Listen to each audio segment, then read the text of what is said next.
Nestled in the heart of the Gaeltacht, Gougane Barra is steeped in history, with its world-famous oratory, founded by St Finbar, set in a majestic setting on the lake and underneath the mountains. But what makes Gougane Barra so special that draws people year on end to the area? Gougane Barra is special because I suppose we were born and raised here, but we didn't actually realise how special this place was until you actually go away and come back. It's like childhood growing up anywhere. You accept where you are, but when you go away and you come back and you realise, man, this place is really, really special. But in another sense, we're only here presently because we're only passing through, because it has been special for all those before us and hopefully for all those after us as well.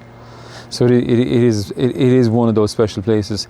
You also realise it by the thousands of people that come through here, through Gougane Barra, all the different days of the year. I mean, it means so much to so many. I have begun to use the word pilgrimage, but pilgrimage not in a Christian side, but not just in a Christian side or a Catholic side, but in the broader sense all the way through. It's huge, the amount of people that come through here for all the many, many different reasons. It amazes me all the time, from all over the world. It's why Gougane Barra, but there's that special, that island over there is obviously a really, really special place, and it means so much to so many that when they come around the corner, that is what they see. They even ask us sometimes, when was the hotel built? Because the last time I was here, there was no hotel here. They don't see it. It's whatever is there, that magnetism that is of that place, that is the important part.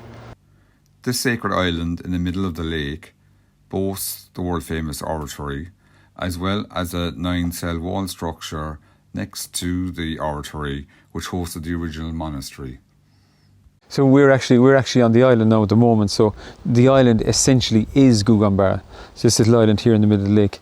Now this has been here for thousands and thousands and thousands of years, but in a modern digital world, Gougane Barra doesn't exist, because it's an island in the middle of a lake, and it's in, we'll say, West Cork as such. It's in Gaeltacht Fuscree. It is where it is, but it is not a town, it's not a village, it's not a street name. So this Gougane Barra does not exist, but it's been here for thousands of years. So where we are actually at the moment is in the cell structure here in Gougane Barra, and what you're looking at is these 1, 2, 3, 4, 5, 6, 7, 8, 9 cells in a structure here. Now in this it's a wall structure, and it's sitting on a mound here in what is the original monastery of Gougane Barra. But the monastery, or the mound itself, is something pre-Christian which we don't know about, but we know as layer of Christianity came in that it's actually sitting on top of whatever this actual place is.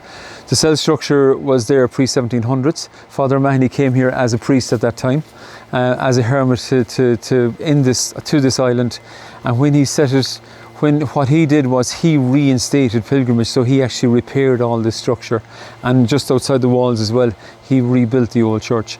Were they original little cell structures as part of chapels, or were they places to sleep? We actually don't know, because that is the early 14, 15, 16, 1700. It was a place for penal masses, private masses in penal times. It was a place for masses during times of War of Independence. It was where lads came for their confessions at that time. It is in use for all these thousands of years, and it is that kind of place it is a place that we must respect and acknowledge, because it's a place for people, and it's thousands of years old, and they're coming here for thousands of years. So that is why this place is so important. The church is extremely popular for weddings, and with its stunning location, it's no wonder people come from all over the world to tie the knot in Gougane Barra. This is St Finbar's Oratory. This is what we call the new church in Gougane Barra. So this is built it was dedicated 120 years ago this year, so 1902. Padraig Pearse was here that night on his dedication night. And it was built with money from a gentleman by the name of Walsh, who made money in the railroads in America and dedicated his mother. The design of it is on St Cormac's Church on the Rock of Cashel. And the design was trying to fit into what was kind of monastic style that was there before. It is hugely popular for visitors. It is used locally as well when there's a priest staying in the locality. But at the moment, its main business is weddings, and they're approximately doing probably 80 weddings a year. Wedding couples are coming from all over the world. Our recent weddings in the hotel that had used the church were from, the last one was from Italy, from just outside Rome, and Cork City. The one before that was New York, and Roscommon. But I mean, it is no surprise to get people coming from all over the world for this special little place. It is, as you can see, it has its own valley location. It's got its lake, it's got its island, it's got its church. I mean, it's the perfect location.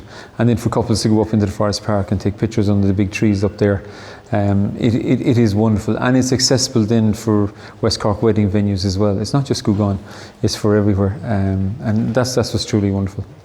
So when a planning application was lodged for a 30 million wind farm on the southern side of Gougane Barra, there were fears that this could threaten the natural beauty of the area. On Board Pleanála granted planning permission for the project despite Cork County Council rejecting it. Following this, locals got together and started a campaign, including a petition, to fight the decision and also raise funds for a judicial review. Last month, on Board Pleanála did not contest this review in the High Court. When word came out that there was a wind farm planned up for the southern side up here, there was an outcry straight away, and we only tipped to social media, but there was a public like, oh my God, this can't happen in Gougane Barra, because Gougane Barra is a special place, and like this place has always been here.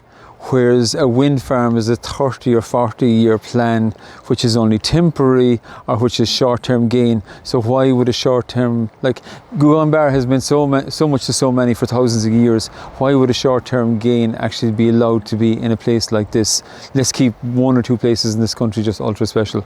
So straight away there was an outcry on social media, and then someone suggested that we should do a petition, so we got onto petition.org, and within a couple of days we had 10,000 signatures from 40 countries all over the world, and that was only just touching on it.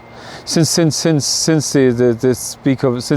mention of the wind farm here, I mean, the public have been so engaged with us in so many different ways. We've got letters, we have got postcards, we have got money in envelopes, we have got people coming in asking us questions about it. We've got phone calls, emails, social media has been constant with it, and people just in generally concerned that this special place could be upset in any way for the future. And their campaign was so successful that the wind farm will not now be going ahead in Gougane Barra, and the area will remain as it is, untouched for thousands of years.